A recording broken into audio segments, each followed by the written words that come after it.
Dan kita bersama dengan rakan penyampai kita daripada daerah Tutong, Nur Adinah Nasran. Assalamualaikum, apa kabarnya?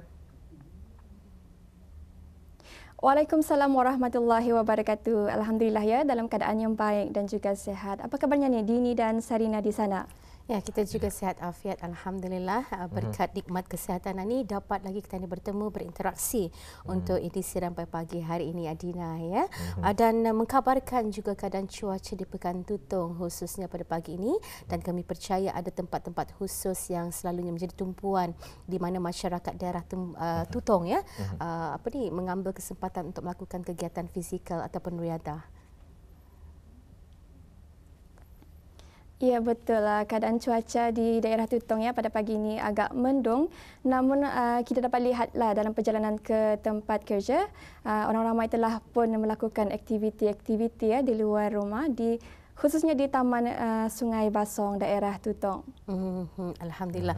Baik, untuk bahan hari ini, kalau tadi di daerah Belait berkongsi keindahan Mukim Labi ya, bagaimana pula bahan yang akan dibawakan dari daerah Tutong, kami akan serahkan untuk Adina bersama penonton. Silakan. Baiklah, terima kasih Dini dan Sarina. Bismillahirrahmanirrahim. Assalamualaikum warahmatullahi wabarakatuh. Selamat pagi dan salam sejahtera Auda. Alhamdulillah ya, kita dipertemukan lagi pada pagi ini, hari Ahad, 21 Ogos 2022 menerusi Rampai Pagi dari daerah Tutong. Dan ingin dikongsikan antara maklumat semasa dan juga pengisian bahan visual yang telah pun kami sediakan pada pagi ini. Sebelum itu ingin kita kongsikan terlebih dahulu satu maklumat, iaitu Takmir Masjid Kampung Telisai Tutong akan mengadakan bengkel fardu kifayah lelaki dan perempuan terbuka sempena tahun Hijrah 1444. Dan bengkel ini akan diadakan dalam dua sesi, iaitu sesi pembentangan kertas kerja akan diadakan pada 21 Ogos 2022 hari Ahad, dan sesi praktikal bengkel fardu kifayah ini akan diadakan pada 28 Ogos 2022, dan insya-Allah bengkel ini akan diadakan di ruangan legar luar Masjid Kampung Telisai Tutong. Jadi bagi para peserta hendaklah hadir pada sesi dan juga waktu yang telah pun ditetapkan. Baiklah Auda, marilah kita beralih untuk menyaksikan bahan visual yang kami sediakan untuk pagi ini.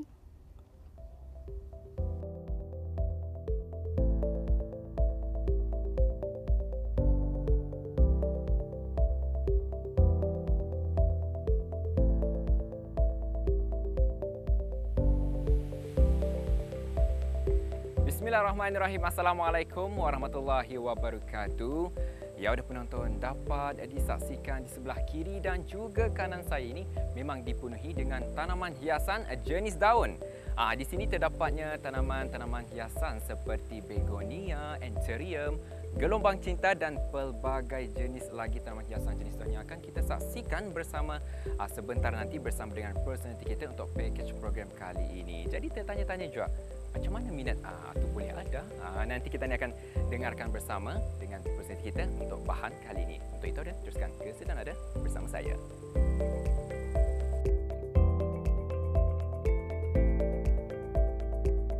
Segar mata memandang, itulah yang dapat saya ungkapkan setelah melihat koleksi tanaman hiasan personality untuk pakej program kali ini, Mohidin bin Arjo yang menetap di Kampung Sungai Kelugos.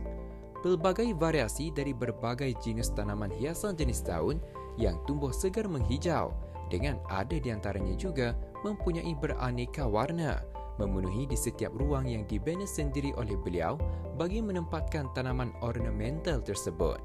Minat yang diusahakan dari tahun 2002 diteruskan sehingga kini dan telah mencecah lebih 100 jenis tanaman yang ada di sekeliling rumah beliau. Bagaikan terapi mata, mengusahakan penjagaan tanaman ornamental merupakan aktiviti yang menyihatkan tubuh badan, di samping sebagai redah buat beliau pada setiap hari untuk kekal sihat.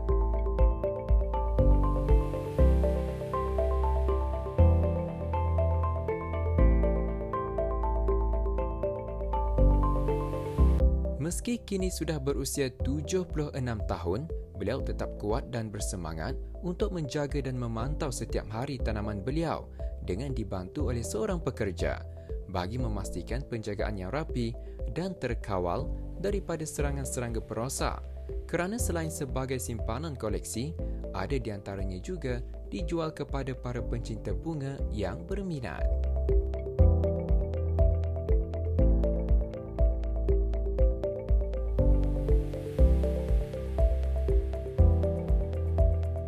Dulu waktu saya berkhidmat di UK, di Brunei Student Unit, isteri saya dulu seorang jururawat, nurse. Jadi waktu di UK itu ia beria-ia mau berusaha dalam bidang bunga. Ia akan berhenti kerja tetapi mau bergiat dalam bunga. Jadi sejak itu datang balik kemari, ia pun berhenti kerja dan mulailah bunga. Sebetulnya 2002 itu baru membiakkan yang lebih besar macam mana. Yang mula-mula balik kami dari UK itu baru kecil-kecilan tu. Baru membuat collection. Yang pertama-tama ada jenis anthurium. Anthurium itu saja ada jenis-jenisnya. Anthurium telinga gajah, anthurium jin mani, dan anthurium gelombang cinta yang seperti orang tahu kebanyakannya. Kemudian jenis-jenis aglaonema.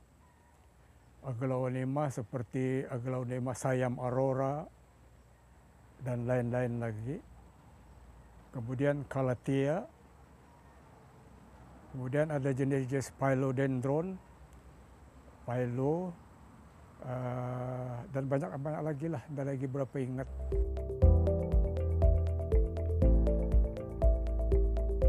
Tanaman hiasan jenis daun beliau kebanyakannya mempunyai ciri-ciri yang tidak boleh terdedah kepada cahaya matahari secara terus. Oleh itu, ruangan tanaman diberikan jaring hitam bagi mengelak daripada pancaran sinaran cahaya matahari secara terus. Kerana ini boleh membuatkan daun tanaman rosak dan akhirnya layu.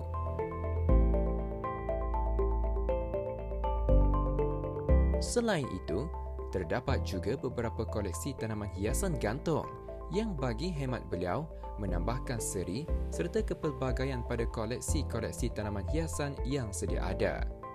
Tidak hanya itu, beliau turut mengusahakan dan menanam tanaman herba.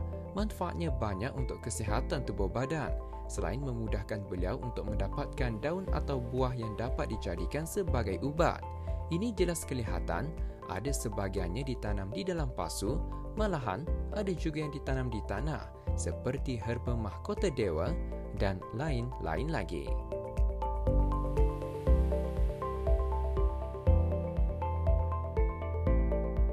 Di samping itu ada juga collection herba. Herba-herba yang biasanya bergunalah untuk kita ni seperti untuk kencing manis, darah tinggi, kolesterol, dan jenis-jenis herba itu ada jenis temu-temuan seperti temu putih, temu hitam, kunyit putih, temu mangga, temu giring, temu kunci. Keseluruhan kawasan saya ini ada kurang lebih 3 suku ikar. Tulak kawasan rumah itu, ya itu tuh bunga saja berkeliling sampai ke belakang. It depends.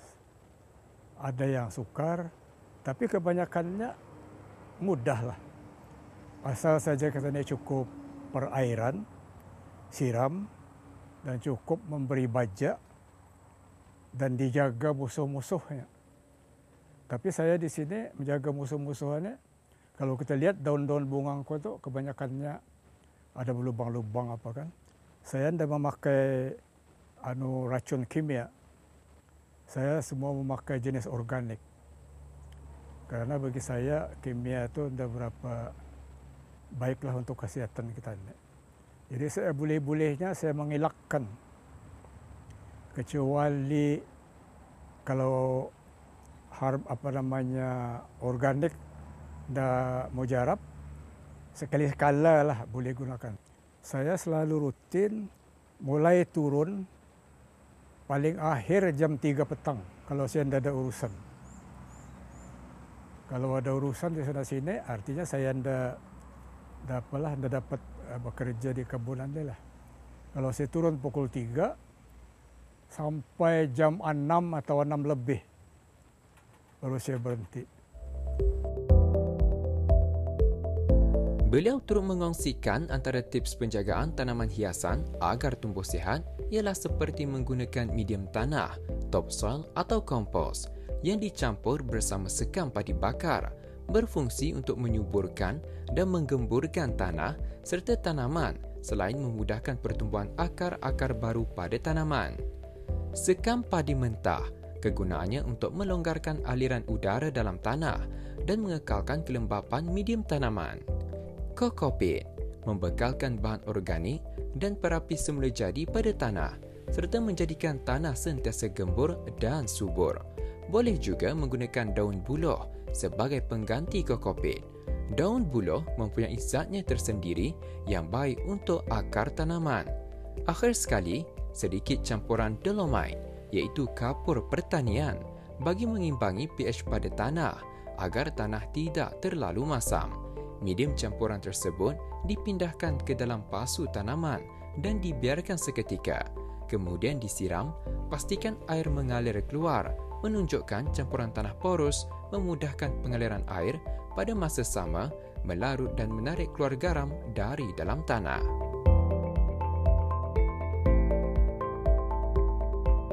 Meski hampir 20 tahun bergiat aktif dalam bidang hortikultur, beliau berhasrat untuk menambah lagi koleksi-koleksi tanaman beliau, baik herba maupun ornamental, serta menambah baik sistem penjagaan yang lebih efisien. Apabila ditanya adakah beliau mengikuti perkembangan trend penjagaan tanaman hiasan masa kini, beliau lebih memfokuskan kepada apa jua jenis tanaman hiasan dan yang lebih baik adalah tanaman hiasan yang unik, menarik serta indah di pandangan mata. Itulah wadah bahan mengenai dengan tanaman hiasan ya yang diusahakan oleh penduduk di daerah Tutong. Jadi semoga dengan adanya bahan ini akan dapat memperkenalkan lagi tanaman hiasan yang boleh kita tanam di sekitar rumah ya dan juga cara penjagaannya dengan betul. Itulah wadah, semoga ianya bermanfaat kepada Auda pada pagi ini. Baiklah, Auda, seterusnya ingin dikongsikan lagi satu maklumat, iaitu tarikh pembayaran pencen perkhidmatan dan pencen balu dan tanggungan bagi bulan Ogos 2022 adalah pada hari Khamis 25 Ogos 2022 bermula pada jam 7.30 pagi hingga 3.30 petang. Manakala bagi penduduk di daerah Tutong, pembayaran pencen ini akan dibuat di kaunter pejabat cawangan Jabatan Perbendaharaan Daerah Tutong.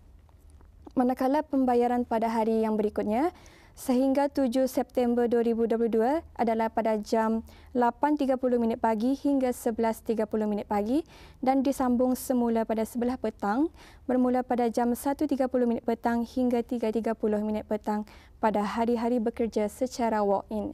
Jadi bagi Auda yang mungkin mempunyai sebarang pertanyaan, bolehlah terus menghubungi ke talian 4221-496 ya. Saya ulangi 4221-496.